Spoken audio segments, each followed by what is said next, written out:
Hi, I'm Lauren. Welcome to Publisher Group Talks. The aim of the show is to create a digital mentorship platform that educates, informs, and inspires the audience. We want to encourage you to push the boundaries of your self-belief and also to feel inspired to take risks and follow your passion. Today's studio guest is Andrew McKenzie. Welcome, Andrew. Hi. Nice to have you with us. Yeah, really good to be here. I'd like to introduce you to the audience by just giving them a bit of your bio, and so they've got a background to base on. Andrew is the founder and stunt supervisor of the international stunt team. He has over 20 years' experience in the film and television industry as a stuntman, stunt coordinator, fight coordinator, and special effects supervisor and actor. Recently, he's gained international recognition as a second unit director. Andrew has coordinated over 100 feature films and more than 100 commercials worldwide. He has acted in a number of features and TV series. He has a performer certificate in dance from UCT Ballet, studied sports and human movement sciences at University of Stellenbosch, and he has third-degree black belt in kickboxing and kung fu, and also held a number of full contact national titles. That's a lot. That was a mouthful. It was. You did very well. I was just going for it, and wherever we land at the end, I was like, just don't say something wrong. Yeah, well, I've had quite a diverse life, so I think whatever you threw in there would probably be a bit right. Yeah, it sounds like it. I mean, everything from ballet school to studied your human movement sciences. It sounds very interesting. I mean, how did you get from being at UCT, studying dance and movements, to landing up being a stuntman? It's actually all connected. Yeah. I danced my whole life from when I was a child. I had a problem with my eyes when I was a very young kid, but they didn't pick it up at school, so they actually thought I was a bit retarded. Yeah. You know, I used to write, and my handwriting used to dip down, and has some sign of mental disability.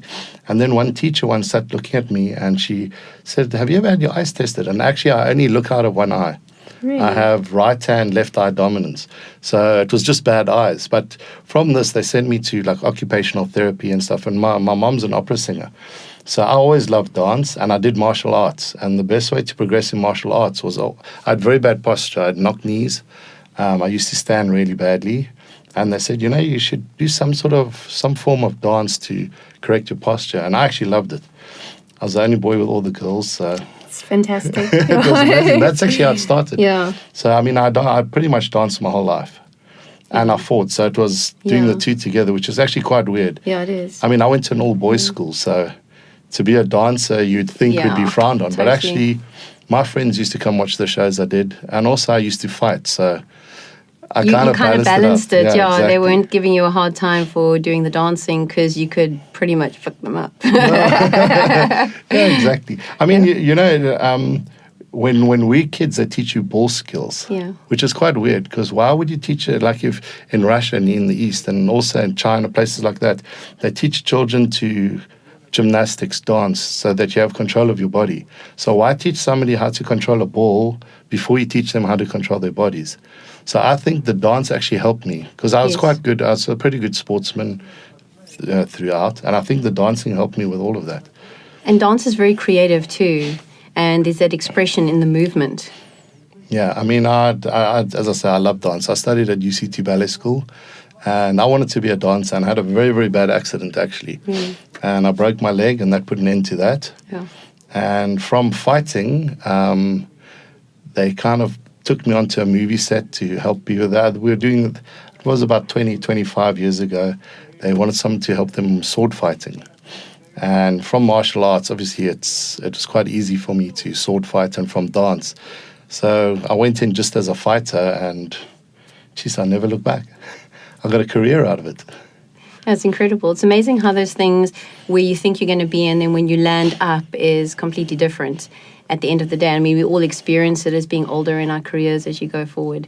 It's just something that happens. I mean, I was just wondering, because obviously I'm not familiar with what a day would entail for you, just as a standard day working with clients and kind of being on set. Maybe you could just run us through that a little bit. Okay, so... It's basically, I mean, one of the nice things with my job, no day is the same. So I do I mean, as a stunt coordinator and a director, I also write. So I write most of the action scenes I do. So in the script, it will literally say they attack the building. And then I will generally write the entire action sequence for that. So when I'm doing pre-production meetings or when we're putting together, I even sit with script writers and directors. So when we're putting together scenes, I'm actually helping them, we're designing that. So there is a part of my life where we're sitting in this office or sitting in a coffee shop and we're busy creating. And then there's the on-set side, which is where we're actually making the magic, where we're doing, where we're doing, and that's the tough. It seems like that's the tough part, but actually all the work's done before I get onto set.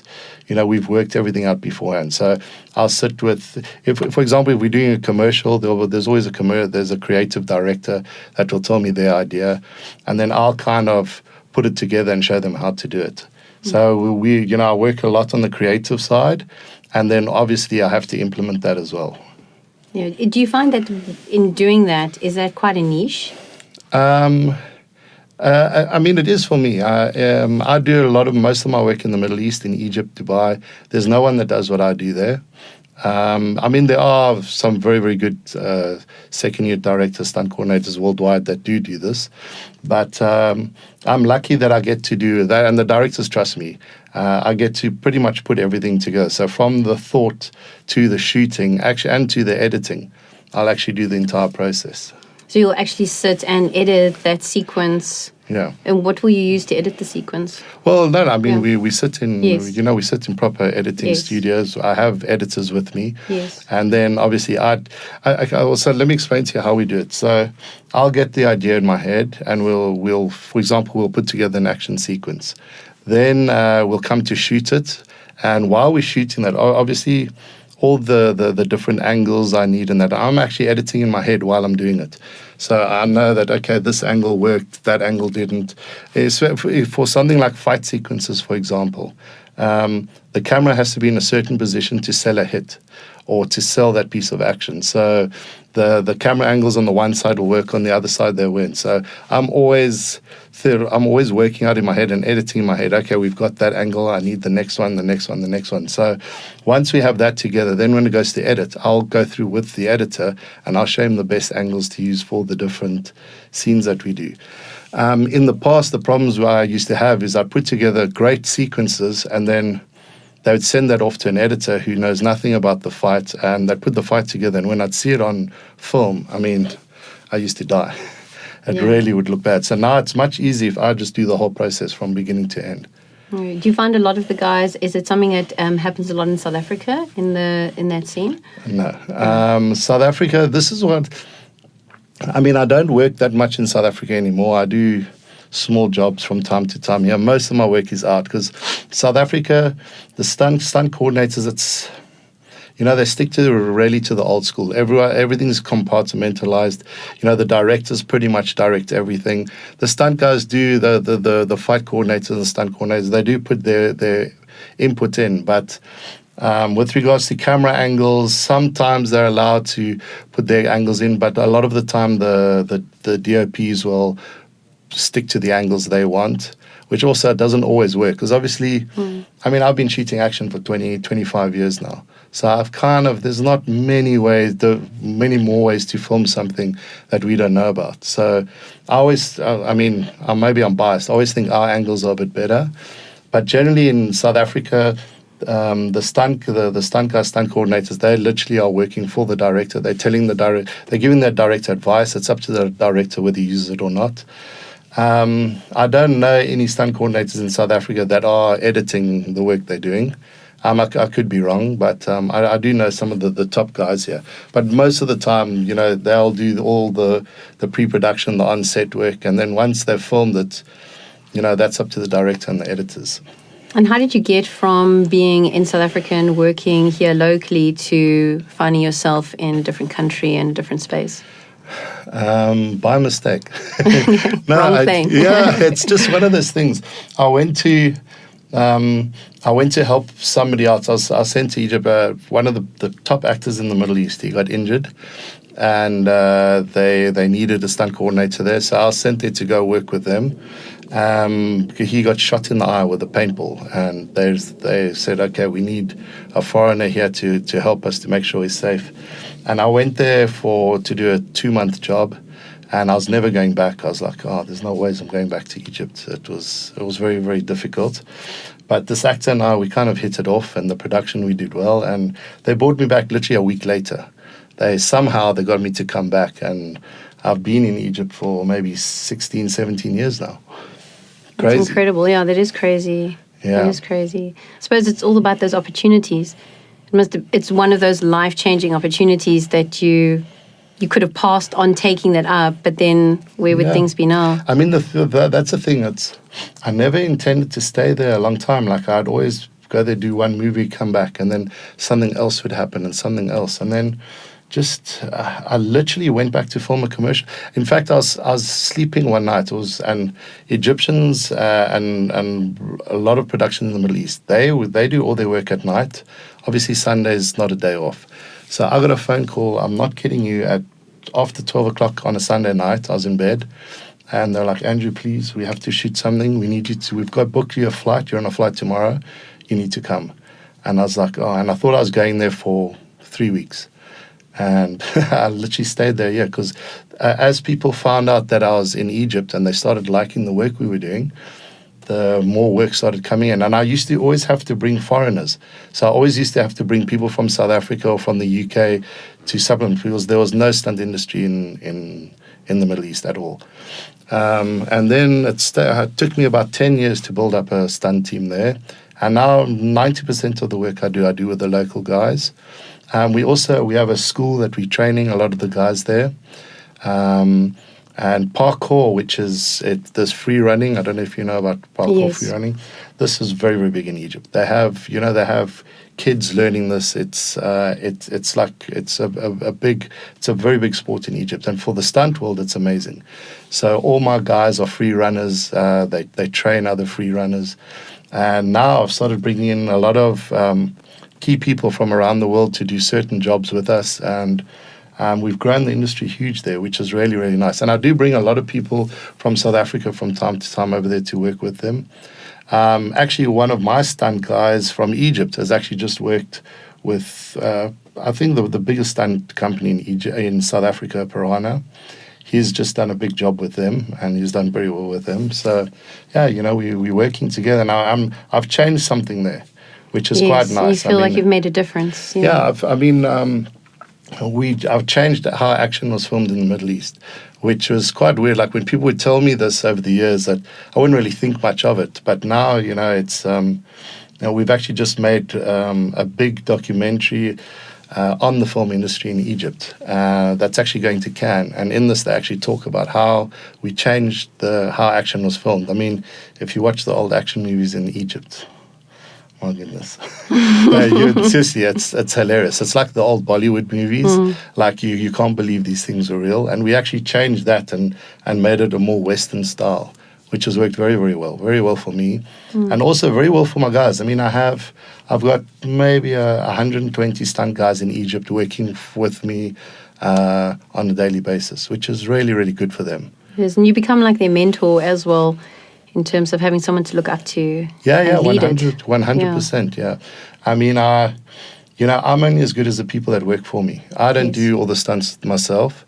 I've got very, very good drivers, a very good driving team. I've got a very, very good acrobatic team.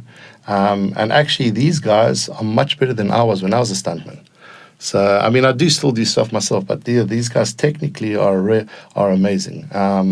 So I've built up a really good team there, and that actually helps me, because obviously I can't be bringing people out all the time, and you're only as good as the people that you have.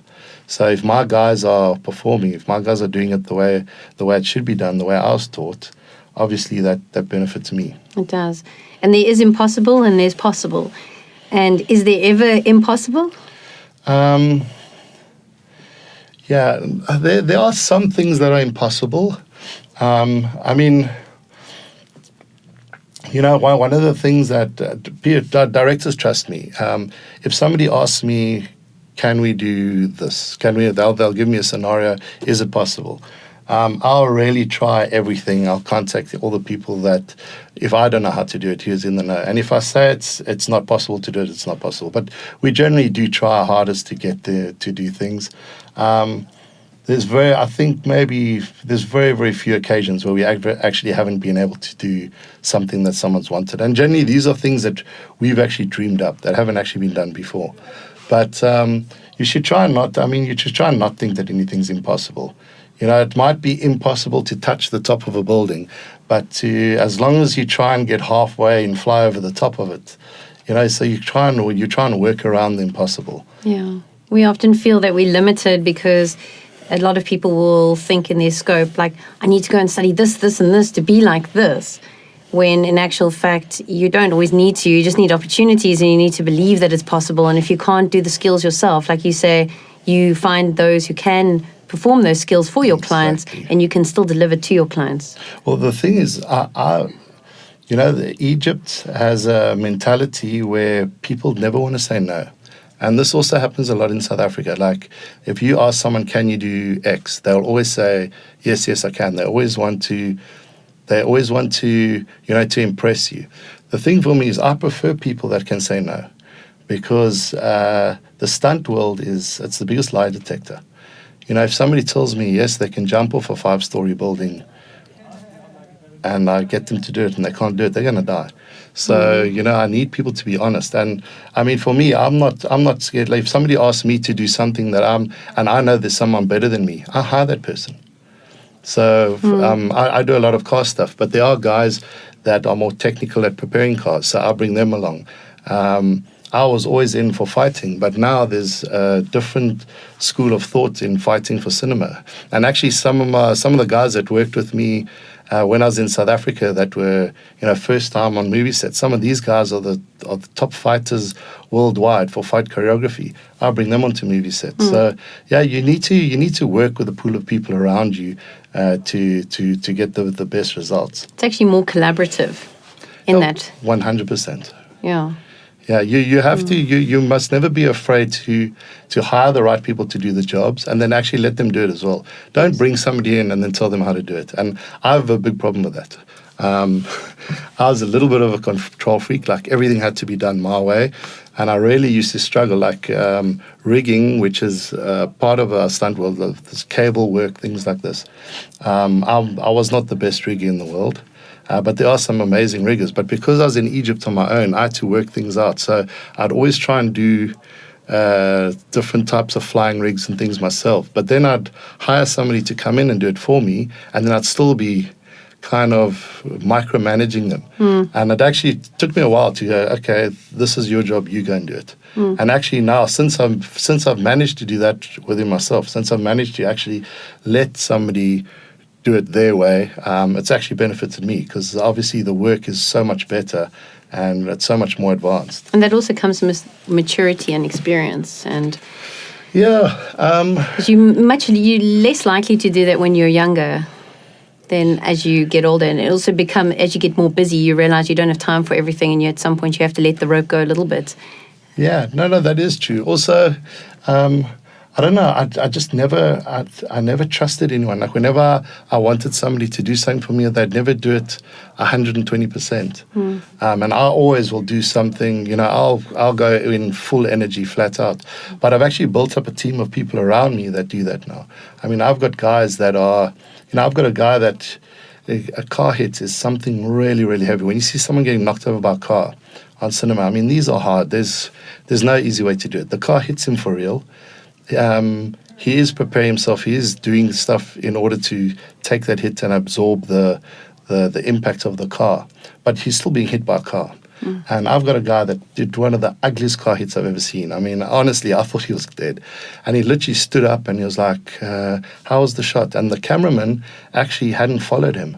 So the shot wasn't perfect. And I was happy with it. I was like, no ways. I mean, it looks great. It's perfect as it is. And my stunt guy was like, no ways, Andrew, let's do it again. And this guy got hit again and jumped up. I mean, so yeah, I've got guys now that are 150% in with what they do. And committed, yeah. Yeah.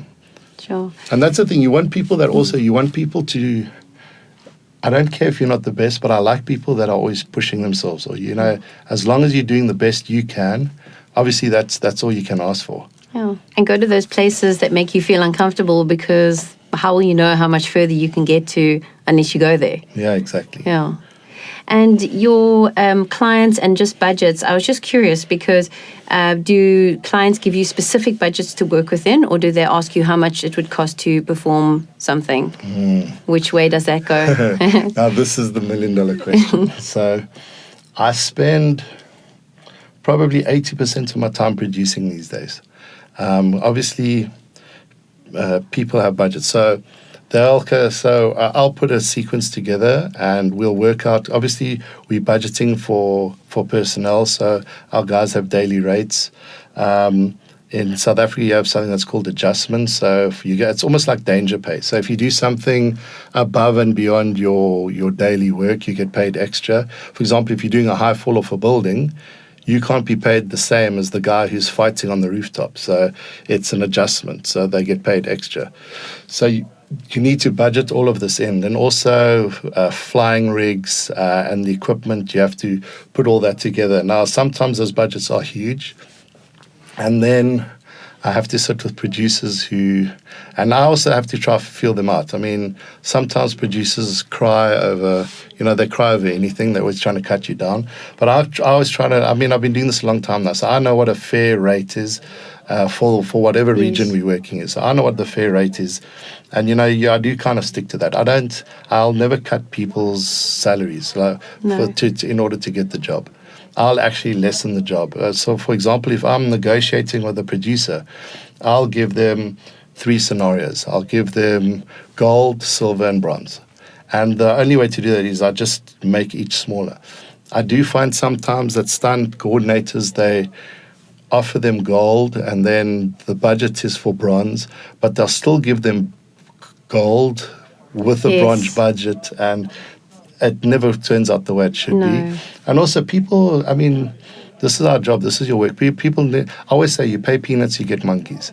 People must always pay for what they want, but you must give them, you must give a producer the option.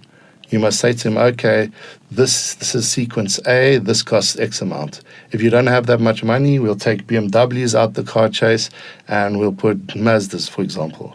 Do you understand what I mean? So, there are ways to work around it, but budgeting is always the biggest headache for us. Yeah, it is. And I like that approach that you had, the 3-tier approach, and don't compromise, because in a lot of the creative industry, and even with myself, is that you always land up compromising a lot of yourself to make the client happy and giving more at the detriment of yourself, instead of just not doing that and being to the client, well, this is what you can get for the following. I like that approach. But I think that also shows that you're worth more. Yes. If I tell you that my first scenario costs $20,000, for example, and you come back to me and you tell me you've only got $8,000, I still try to give you that $20,000 scenario for $8,000. Yes. That producer's also looking, going, this guy's taking me for a ride. Because actually he could have done it, he's just done it for less. Yes. So you also have to, you have to put a price on your worth. Yes. And I have a lot of arguments with people. They'll be like, yeah, but you were only on set for a couple, you only did 2 scenes on set, but you still charged me your daily rate.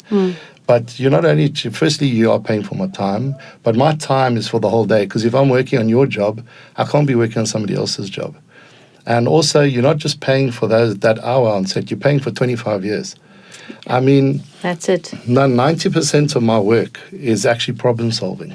I spend so much time on set, so little time stunt coordinating, and so much time solving problems.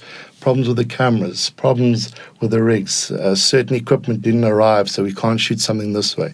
The actor suddenly, for some reason, can't do the gag that he's promised. And now I've got to try and that's what I'm quite good at, is I'm quite good at just changing things up on set and getting the shot we need, and also in the time we need. Time is our biggest killer. For example, if you've got a 12-hour shooting day and they shoot drama for 10, 11 hours or 10 hours, they can shoot 1 scene of drama. And then they want me to flip a bus in an hour. And I'm not joking, this has happened to me before, exactly this conversation. I'm like, guys, how could the action is so that people just don't understand how much time it takes for us to do our job safely. And I mean, in my work, I never compromise on the safety or the safety of my people. My people are worth more to me than I am. I touch wood, I have never had anyone get badly hurt on a set with me. And I stick to safety 100%. And safety's first. Safety, in my view, we're not gladiators. So this is all make-believe. So no one needs to get hurt on a movie set in order for people to watch an amazing scene and love the movie. And in the Middle East and in other countries in North Africa, I mean, they'll knock somebody over for real. And they'll be happy with that. And they'll watch it. I mean, to me, that's not right. This is all make-believe. Right. No, yeah. Sure. Last question before we close up. So dance always comes with music. Where are you at the moment with music? What is your favorite earworm tune? Well, I mean, when you look at my life, when you look at dancer, stunt, and fighter, it's a mishmash of everything. Yes. My music's the same, depending on what I'm doing. If when my mother's an opera singer, so when I'm really, really stressed out on set, I actually have classical music in my phone that I listen to just to calm me. But when I want to drive, I like listening to trance. I like dance music. I like to go out and dance, even though I won't say my age, but even though I'm a bit older than most people, I still like to go clubbing. I still like to go dancing. But when I'm at home, I do like to listen to more deep house, more relaxing tunes. But yeah, as I said, it's a complete mishmash. Awesome. Thank you so much. No worries. Thank you for being here and thank you for your time. And I'm sure the audience have appreciated it. And there's always some pearls of wisdom and little nuggets we can all take regardless of what field we're in. And I'd like to thank the listeners. And without you guys, it wouldn't be possible. Thanks for your support. And thank you to those who have sent us messages and have said, keep going. It's awesome. We can see this is helping us. And I really appreciate it. High five. Thanks. Cheers. Cheers.